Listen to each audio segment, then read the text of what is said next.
Hello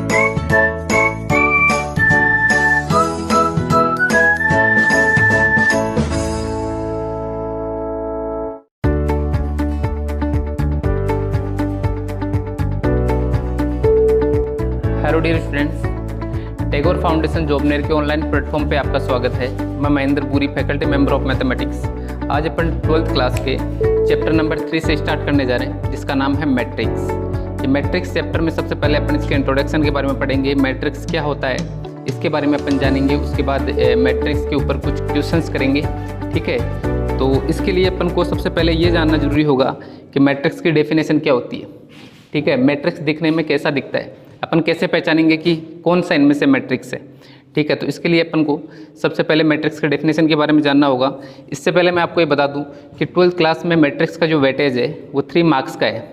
ये chapter, इसका weightage 3 marks का है। 3 नंबर के क्वेश्चंस इसमें से आपसे पूछे जाएंगे बोर्ड में। बहुत ही आसान चैप्टर है, ठीक है। तो सबसे पहले अपन ये देखते हैं कि मैट्रिक्स क्या है।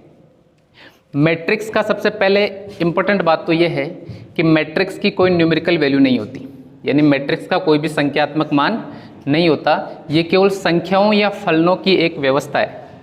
ये केवल संख्याओं या फलनों की एक व्यवस्था है, ठीक है। और इसके बाद में अपन ये देखते हैं कि मैट्रिक्स की जो मैथमेटिक डेफिनेशन यानी जो गणितीय परिभाषा होती है वो क्या होती है, ठीक है। तो सबसे पहले अपन यहाँ पे देखते हैं, मैट्रिक्स को हिंदी में बोलते हैं आव्यूह, ठीक है। तो अपन लिखेंगे यहाँ पे आव्यूह का कोई भी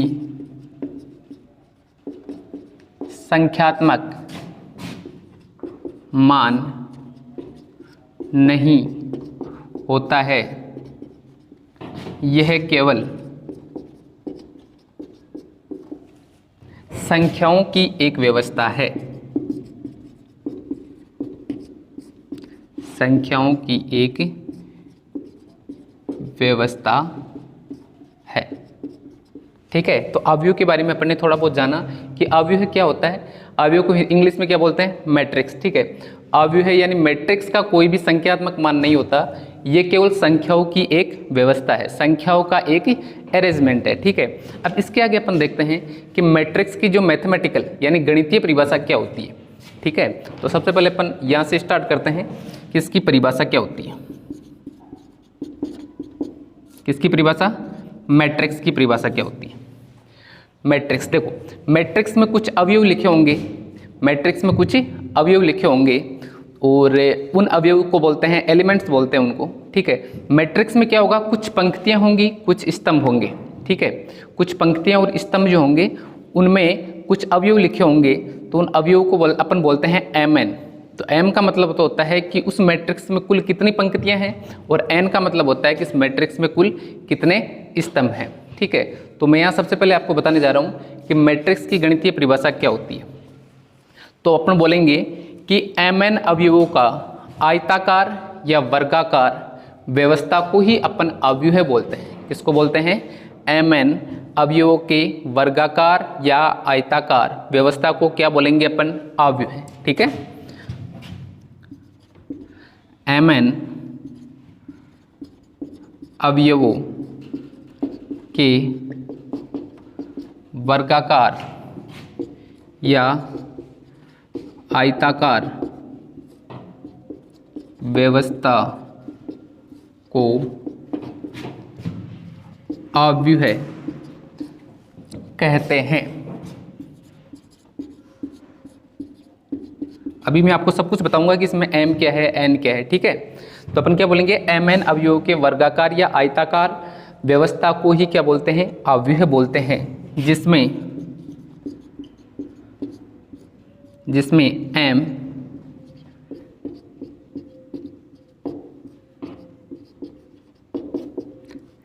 m क्या होती है, क्षैतिज रेखाएं होती हैं, जिनको अपन बोलते हैं पंक्तियां। इनको क्या बोलते हैं, पंक्तियां। एवं n जो होती है वो होती है ऊर्ध्वाधर रेखाएं, जिनको क्या बोलते हैं अपन, स्तंभ। जो ऊर्ध्वाधर रेखाएं होंगी उनको क्या बोलेंगे, स्तंभ, ठीक है। तो ये अपनी परिभाषा हो गई किसकी, अवयव की। क्या हो गई, मैं दोबारा से रिपीट कर रहा हूँ, mn अवयवों के वर्गाकार या आयताकार व्यवस्था को अवयव कहते हैं, जिनमें m क्षैतिज रेखाएं, क्षैतिज रेखाओं को बोलेंगे पंक्तियां, एवं n ऊर्ध्वाधर रेखाएं हैं, इनको क्या बोलेंगे अपन, स्तंभ। ठीक है।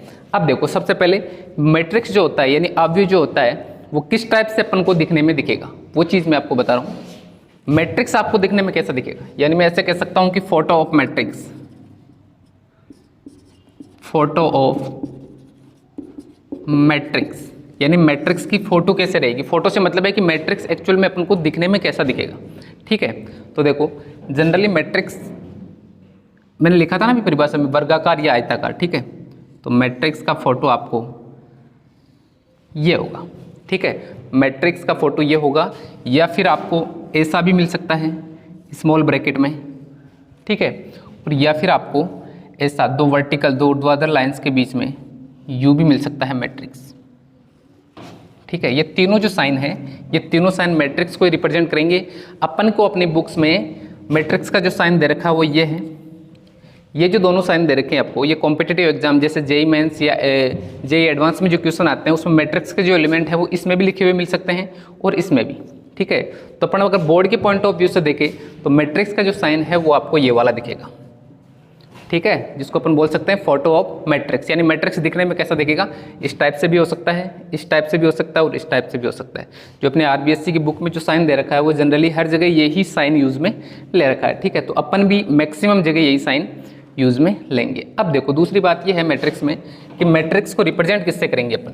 रिप्रेजेंट का मतलब है कि मैट्रिक्स को अपन किससे दर्शाएंगे। तो हमेशा ध्यान रखना, मैट्रिक्स को जो अंग्रेजी वर्णमाला होती है उसके बड़े अक्षरों से दर्शाया जाता है। किससे दर्शाया जाता है, कैपिटल लेटर्स से दर्शाया जाता है। ठीक है।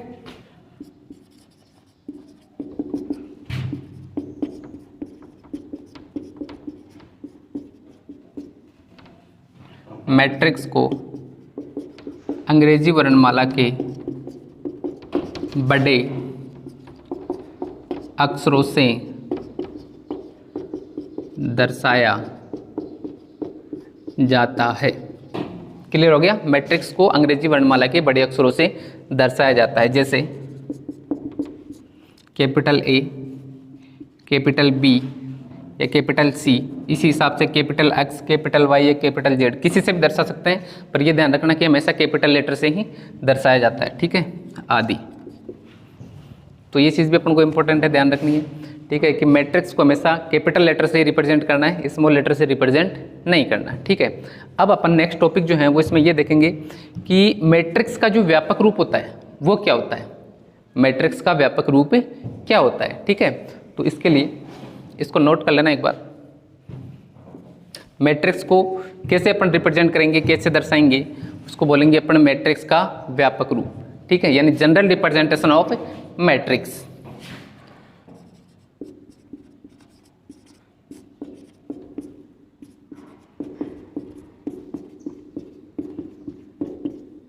मैट्रिक्स का व्यापक रूप। ठीक है। अब यहाँ से ध्यान से समझना है अपन को। ठीक है। अभी तक जो अपन ने पढ़ा था वो मैट्रिक्स के बारे में केवल उसका सिंपली इंट्रोडक्शन पढ़ा था। अब ये मैट्रिक्स यहाँ से स्टार्ट हो रहा है। ठीक है। तो अपन को ध्यान से समझना है। सबसे पहले जैसे मान लो ये मैंने एक मैट्रिक्स बना ली ए। मैट्रिक्स को किससे डिनोट करेंगे, कैपिटल लेटर से करेंगे। ठीक है। यहाँ स्मॉल लेटर नहीं लिखना, ध्यान रखना। जैसे मान लो ये लिख दिया मैंने,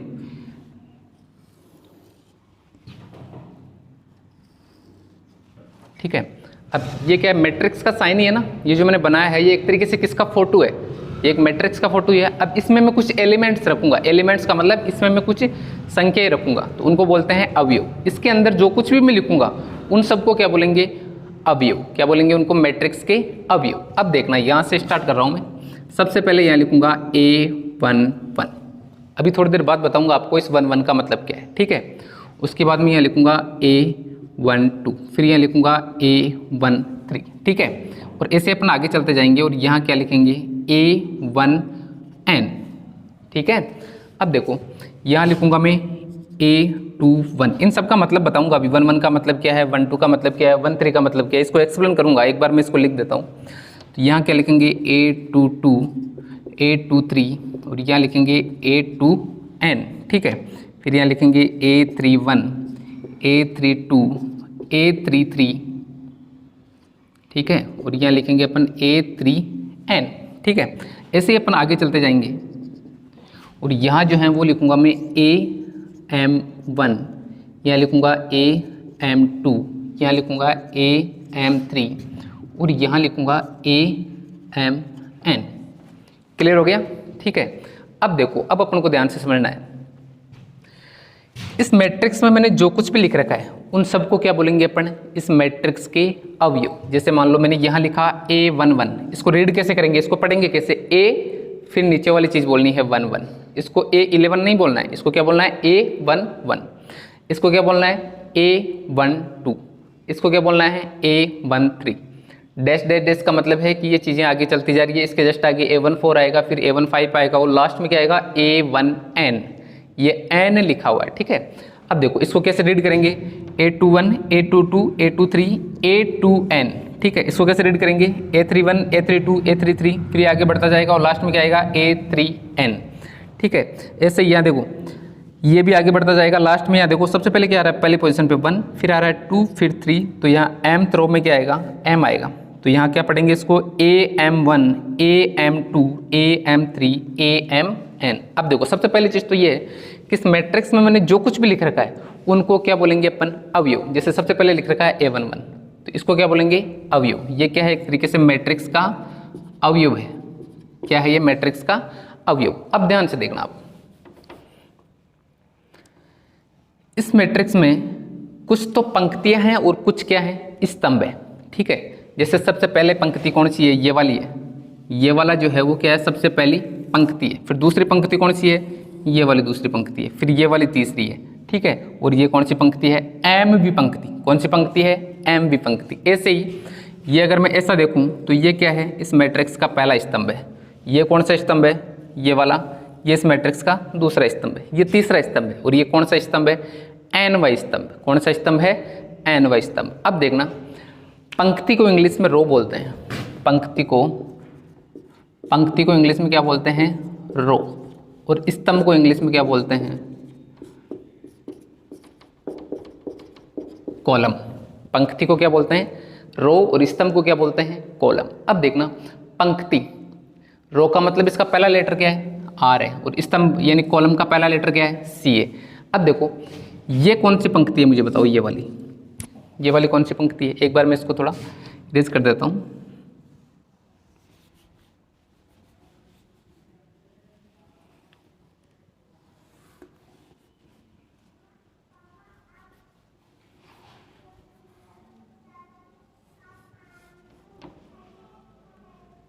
ये लो, ठीक है। अब देखो ये कौन सी पंक्ति है? ये वाली पहली पंक्ति है। पंक्ति को इंग्लिश में क्या बोलते हैं? रो। तो इसको अपन क्या बोलेंगे? R1। क्या बोलेंगे इसको शॉर्ट में? R1। R1 का मतलब है पहली पंक्ति, ठीक है। ये कौन सी पंक्ति है? ये वाली दूसरी, तो इसको अपन क्या बोलेंगे? R2, ठीक है। ये कौन सी पंक्ति है? तीसरी, तो इसको क्या बोलेंगे अपन? R3। अब देखना, पहली पंक्ति में सबसे पहले यहाँ कितना आ रहा है? 1 आ रहा है। फिर दूसरी पंक्ति में यहाँ कितना आ रहा है? 2 आ रहा है। फिर तीसरी पंक्ति में कितना आ रहा है? 3 आ रहा है। तो ये M आ रहा है यहाँ पे। इसका मतलब ये कौन सी पंक्ति है? MV पंक्ति। कौन सी है ये? MV पंक्ति। तो इसको क्या बोलेंगे? RM। क्लियर हो गया? अब देखो अगर मैं ऐसे देखूं तो ये क्या है? स्तंभ है। कौन सा स्तंभ है? सबसे पहले पहला स्तंभ। ये कौन सा स्तंभ है? दूसरा स्तंभ। ये कौन सा स्तंभ है? तीसरा स्तंभ। और ये कौन सा स्तंभ है? NY स्तंभ, ठीक है। तो स्तंभ को इंग्लिश में क्या बोलते हैं? कॉलम। तो इसको शॉर्ट में क्या लिखेंगे? कॉलम का सबसे पहला लेटर क्या आ रहा है? C, तो इसको शॉर्ट में क्या लिखेंगे अपन? C1, ठीक है। इस दूसरे स्तंभ को शॉर्ट में क्या लिखेंगे? C2। इस तीसरे स्तंभ को शॉर्ट में क्या लिखेंगे? C3। और ये कौन सा स्तंभ है? ये बताओ। ये देखो पहले स्तंभ में क्या आ रहा है? 1 आ रहा है। दूसरे स्तंभ में यहाँ कितना आ रहा है? 2। ये कौन सा स्तंभ है? तीसरा, तो यहाँ 3 आ रहा है। तो ये यहाँ N आ रहा है। इसका मतलब कौन सा स्तंभ है? NY स्तंभ है। कौन सा स्तंभ है ये? NY। तो यहाँ क्या लिखूंगा मैं? CN। क्लियर हो गया? अब आप मुझे ये बताइए कि इस मैट्रिक्स में कितनी पंक्तियाँ हैं? टोटल कितनी पंक्तियाँ? पंक्तियाँ किनको बोलते हैं? इन्हीं को तो बोलते हैं। ये पहली पंक्ति हो गई, ये दूसरी हो गई, ये तीसरी हो गई, और ये लास्ट वाली पंक्ति कौन सी है? तो MV पंक्ति है ना। ये पहली पंक्ति, ये दूसरी पंक्ति, ये तीसरी, और यहाँ क्या लिखेंगे? MV पंक्ति, ठीक है। अब स्तंभ में बताओ ये कौन सा स्तंभ है? पहला, इसलिए इसको लिख दिया C1, क्योंकि स्तंभ को इंग्लिश में क्या बोलते हैं? कॉलम। अच्छा यहाँ बताओ ये कौन सा स्तंभ है, दूसरा स्तंभ, तो इसको क्या लिख दिया C2। ये कौन सा स्तंभ है, तीसरा स्तंभ, तो इसको क्या लिख दिया C3। ये कौन सा स्तंभ है, nवां स्तंभ, तो इसको क्या लिख दिया अपन ने Cn। अब सुनना मेरी बात, यहाँ पर इस वाले कॉर्नर में सबसे पहले यहाँ लिखेंगे पंक्तियों की संख्या। क्या लिखेंगे, पंक्तियों की संख्या। तो बताओ कुल पंक्तियाँ कितनी है, देखो 1 2 3 और ये कौन सी है m, तो कुल पंक्तियाँ कितनी है m इंटू किसका साइन लगाएंगे, इंटू का। स्तंभ बताओ, स्तंभ कितने बताओ, सबसे पहला स्तंभ 1 2, तीसरा स्तंभ और ये nवां स्तंभ, तो स्तंभों की संख्या कितनी है n। क्लियर हो गया। तो यहाँ अपन कोने में क्या लिखना है, सबसे पहले लिखना है पंक्तियों की संख्या। इसमें पंक्तियाँ कितनी है बताओ, m पंक्तियाँ है ना, और उसके बाद में इंटू लगा के लिखना है स्तंभों की संख्या। तो बताओ स्तंभ कितने हैं, देखो यहाँ पर पहला स्तंभ, दूसरा, तीसरा और ये कौन सा स्तंभ है, nवां स्तंभ। तो यहाँ जो मैंने लिखेंगे वो क्या लिखेंगे, मैट्रिक्स का क्रम बोलते हैं इसको। क्या बोलते हैं इसको, मैट्रिक्स का क्रम।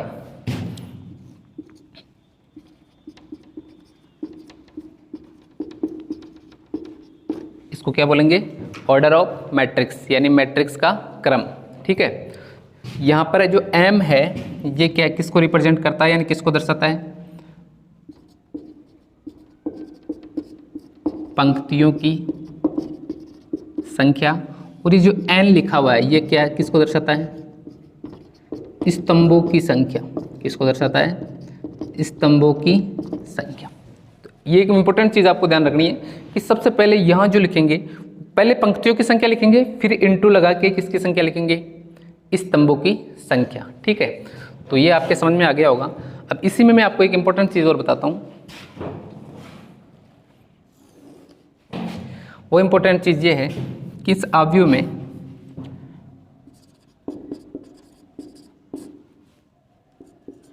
ये नोट डाल के लिख लेना, पहला पॉइंट, अवयव का क्रम। क्या बोलेंगे इसको, अवयव का क्रम। मैंने यहाँ लिखा ना m क्रॉस n। इसको वैसे पढ़ने में या रीड करने में जैसे बोलें तो इसको रीड करने का सही तरीका यह है कि इसको बोलेंगे m/n। क्या बोलेंगे इसको, m/n। ठीक है, m क्रॉस n भी बोल सकते हैं, कोई दिक्कत वाली बात नहीं है। तो m क्रॉस n इसको क्या बोलते हैं, देखो इधर, अवयव का क्रम। क्या बोलते हैं इसको, अवयव का क्रम, या फिर इसको अवयव की कोटि भी बोल सकते हैं। क्या बोल सकते हैं इसको, अवयव की कोटि। तो बताइए अवयव का क्रम, या मैं बोलूँ कि कोटि, तो वो क्रम या कोटि क्या होगी, m क्रॉस n। क्लियर हो गया। तो ये नोट डाल के आपको पहला पॉइंट लिखना है, अवयव का क्रम या कोटि। तो क्या लिखेंगे इसको, m क्रॉस n। अब दूसरी इंपॉर्टेंट चीज़ ये है कि इस अवयव में कुल कितने अवयव हैं। देखो बहुत सारे अवयव हैं, 1 2 3, यहाँ भी कुछ है, इसके आगे भी कुछ आएगा, लास्ट में क्या आ रहा है, nवां अवयव। ठीक है। तो इसमें क्या बहुत सारे लिखे हुए हैं। तो अपन ये कैसे चेक करेंगे या कैसे निकालेंगे कि इस अवयव में कुल, इस अवयव के अंदर कुल कितने अवयव लिखे होते हैं। देखो आपको मालूम है अवयव किसको बोलते हैं, कि इस मैट्रिक्स में जितने भी चीज़ें लिखी हुई है उन सबको क्या बोलेंगे, अवयव। जैसे ये a11 भी क्या हो गया, अवयव है, ये भी क्या हो गया, अवयव है, ये भी क्या हो गया, अवयव है। तो अब यहाँ देखना कि अवयव की क्रम या कोटि तो आपके समझ में आ गया, क्या होता है, m क्रॉस n, यानी पंक्तियों की संख्या इंटू स्तंभों की संख्या। अब देखना अवयव में कुल कितने अवयव हैं।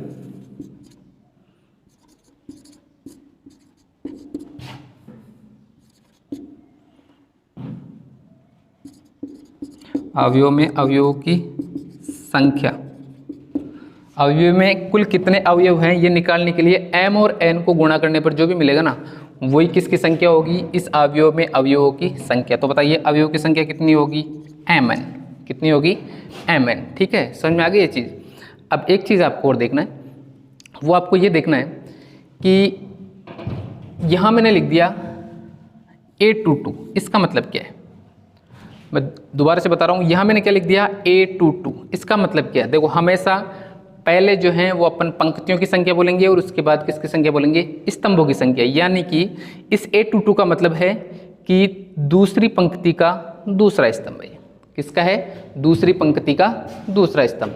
देखो यहाँ देखो a11 लिखा हुआ है, क्या लिखा हुआ है यहाँ पे, a11। ठीक है, ये समझने वाली चीज़ है, ध्यान से देखना इधर, a11। तो ये जो पहले लिखा हुआ है a11, इसमें देखो जो पहले नंबर पर 1 लिखा हुआ है ये तो रिप्रेजेंट करता है पंक्ति को, और दूसरे नंबर जो 1 लिखा हुआ है ये रिप्रेजेंट करता है स्तंभ को। किसको करता है, स्तंभ को। यानी जो पहले नंबर पे जो भी नंबर लिखा होता है वो तो पंक्ति को रिप्रेजेंट करता है, दर्शाता है, और दूसरे नंबर वाला अंक किसको दर्शाता है, स्तंभ को। तो बताओ, इसको रीड करके बताओ। A11 यानी कि पहली पंक्ति का पहला स्तंभ का अवयव, पहली पंक्ति और पहले स्तंभ का अवयव। यहाँ देखो ये जो एलिमेंट है यानी ये जो अवयव है वो पहले ही तो पंक्ति में आ रहा है और पहले ही किस में आ रहा है, स्तंभ में आ रहा है। ठीक है, यहाँ देखो A22 का मतलब क्या है, 2 किसको रिप्रेजेंट करेगा, देखो जो पहले लिखा होता है वो किसको करता है, पंक्ति को, और दूसरे वाला किसको करता है, स्तंभ को। तो दूसरी पंक्ति और पहले स्तंभ का अवयव है A21। क्लियर हो गया, दूसरी पंक्ति और पहले स्तंभ का अवयव। जैसे यहाँ लिखा हुआ है A23, क्या लिखा हुआ है, A23। इसका मतलब क्या है कि ये जो A23 है वो दूसरी पंक्ति और तीसरे स्तंभ का अवयव है। क्लियर हो गया सबको, ठीक है। तो इसके आगे अपन देखते हैं। जैसे मान लो इसी में मैं आपको एक दो चीज़ें और बताता हूँ। यहाँ लिखा हुआ है A33, तो इस A33 का मीनिंग क्या है, A33 का मतलब है कि ये जो अवयव है वो तीसरी पंक्ति और तीसरे ही स्तंभ का है। कौन सी पंक्ति का है, तीसरी पंक्ति और तीसरे स्तंभ का अवयव। ठीक है, जैसे मान लो मैंने यहाँ लिख दिया, ये लिखा हुआ है A32, इसका मतलब क्या है बताओ, तीसरी पंक्ति और दूसरे स्तंभ का अवयव। किसका है, तीसरी पंक्ति और दूसरे। इसको उल्टा मत बोल देना, कहीं आप बोल दो दूसरी पंक्ति और तीसरा स्तंभ, ये गलत हो जाएगा। पहले जो लिखा हुआ है, पहले नंबर पे जो अंक लिखा हुआ है वो पंक्ति को निरूपित करता है और दूसरे नंबर पे जो अंक लिखा हुआ है वो किसको निरूपित करता है, स्तंभ को। यानी A32 का मतलब क्या है कि ये A32 जो अवयव है वो तीसरी पंक्ति और दूसरे स्तंभ में मिलेगा। अब यहाँ आप देख सकते हो तीसरी पंक्ति कौन सी है, रो नंबर 3 ये वाली है ना, ये तीसरी पंक्ति हो गई। और इसमें दूसरा स्तंभ कौन सा है, ये पहला स्तंभ है और ये दूसरा स्तंभ है। तो कहाँ मिल गया, इससे देखो तीसरी तो पंक्ति हो गई ये वाली और दूसरा स्तंभ है, 2 का मतलब दूसरा स्तंभ, तो देखो दूसरे स्तंभ में तीसरी पंक्ति में मिल जाएगा आपको इस जगह। अभी एग्जाम्पल लेके अपन इसमें समझेंगे, ठीक है, किसका मतलब क्या होता है। अब आपको एक चीज़ और बता दूं, एक होता है अनुरेख। क्या होता है, अनुरेख। ठीक है, इसको मैं एक बार हटा देता हूँ, इसको नोट कर लेना, 2 इंपॉर्टेंट पॉइंट्स हैं यहाँ, ठीक है ना। अव्यूह का अनुरेख,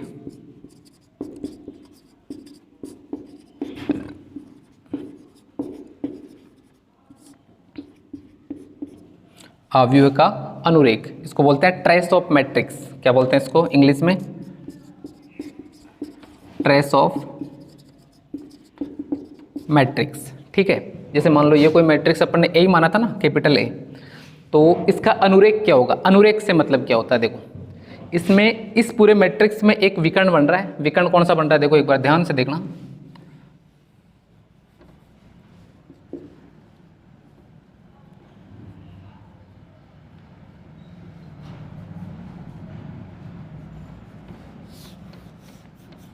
देखो एक विकर्ण बन रहा है इसमें, जैसे आयत में विकर्ण बनते हैं ना ऐसे, ये जैसे मान लो कोई आयत है, इसमें ये और ये क्या होते हैं, विकर्ण होते हैं ना।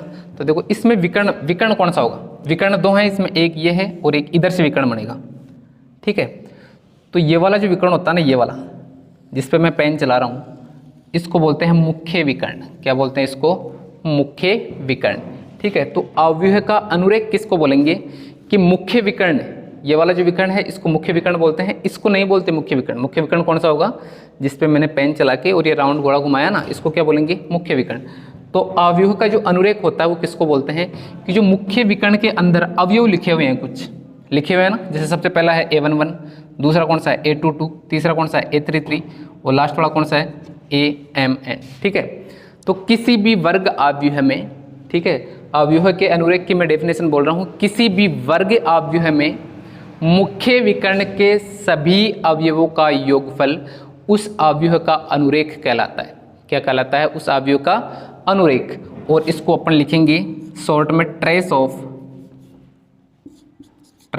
मैट्रिक्स का नाम क्या है, मैट्रिक्स ए है ना, तो अपन यहाँ लिखेंगे trace of matrix A equals to मुख्य विकर्ण के सभी अवयवों का योगफल। सबको जोड़ दो। सबसे पहला अवयव कौन सा है, A11 प्लस दूसरा कौन सा है A22 प्लस तीसरा कौन सा है A33 प्लस, ऐसे बढ़ता जाएगा। जितने भी मुख्य विकर्ण के अवयव होंगे सबको क्या कर देंगे अपन, जोड़ देंगे, तो उसको क्या बोलेंगे, अवयव का अनुरेख। ठीक है, अनुरेख को इंग्लिश में ट्रेस बोलते हैं, तो इसको इंग्लिश में क्या बोलेंगे, trace of matrix.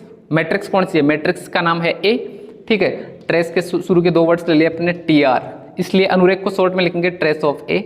A11 plus A22 plus A33, जितने भी मुख्य विकर्ण के अंदर जितने भी अवयव आ रहे हैं सबको क्या करना है, जोड़ के लिखना है। ठीक है, अब देखो नेक्स्ट अपन इसको लिख लेना, बहुत इंपॉर्टेंट है।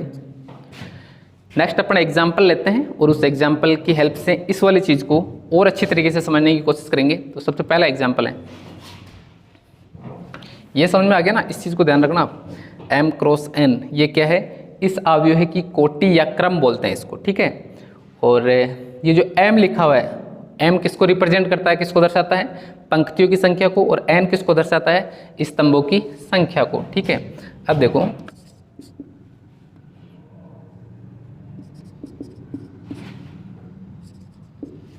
पहले अपन शॉर्ट एग्जांपल ले लेते हैं। जैसे मान लो मैंने कोई मैट्रिक्स लिख दिया a बराबर,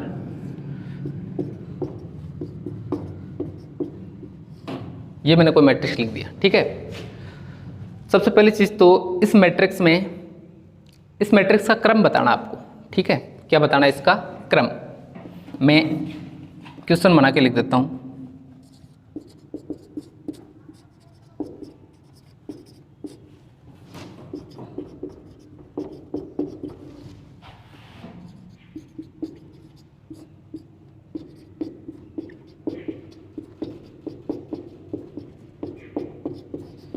ठीक है, क्वेश्चन है अपने पास, यदि अवयव a बराबर, ये एक मैट्रिक्स दे रखा है, तो निम्न का मान ज्ञात करो। सबसे पहला क्वेश्चन है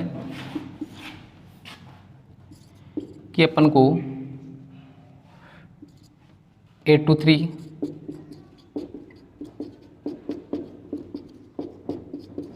दूसरा क्वेश्चन है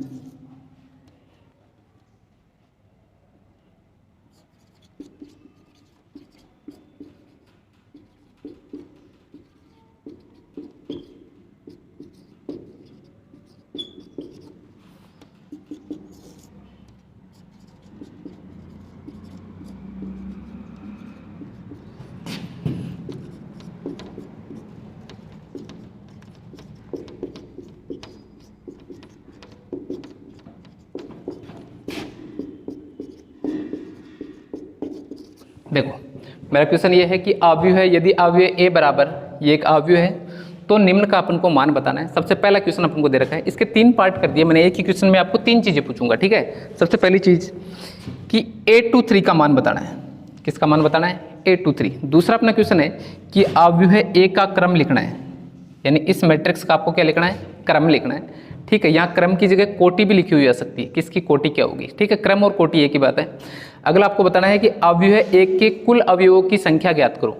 इस अवयव a में कुल कितने अवयव है। अब देखो सबसे पहली चीज अपन को किसका मान निकालना है, बताना है a23 का वैल्यू बताना है। a23 का मतलब क्या है कि अपन को इस मैट्रिक्स में से वो अवयव बताना है जो दूसरी पंक्ति और तीसरे स्तंभ में आता है। ये जो पहले नंबर पे लिखा होता है ये पंक्ति को रिप्रेजेंट करता है, और ये जो दूसरे नंबर पे लिखा होता है वो स्तंभ को रिप्रेजेंट करता है। a23 का मतलब है कि वो अवयव बताओ जो दूसरी पंक्ति और तीसरे स्तंभ में आ रहा है। तो बताओ पहली पंक्ति कौन सी है, ये वाली। पहली पंक्ति को अपन किससे लिखते हैं, R1 से। ये कौन सी पंक्ति है, दूसरी पंक्ति, इसको किससे लिखेंगे, R2 से। स्तंभ है, ये पहला स्तंभ है तो इसको C1 से लिखेंगे, ये दूसरे स्तंभ को C2 से, और तीसरे स्तंभ को C3 से लिखेंगे, ठीक है। तो अपन को देखो a23 बताना है, यानी दूसरी पंक्ति का तीसरा अवयव। तो बताओ दूसरी पंक्ति कौन सी है, ये वाली है, ठीक है। और 3 का मतलब ये 3 किसको रिप्रेजेंट कर रहा है, स्तंभ को। तो तीसरा स्तंभ कौन सा है, ये वाला है तीसरा स्तंभ। तो बताओ दूसरी पंक्ति और तीसरा स्तंभ, यानी दूसरी पंक्ति ये, तीसरा स्तंभ ये, कौन सा एलिमेंट आ रहा है, कौन सा अवयव आ रहा है, 7। तो a23 का जो वैल्यू होगा वो कितना होगा, 7, ठीक है। ऐसे अपन में इस क्वेश्चन में ये भी पूछ सकता है कि भैया a22 का वैल्यू बताओ। इसका मतलब क्या है कि अपन को वो अवयव बताना है जो दूसरी पंक्ति और दूसरे स्तंभ में हो।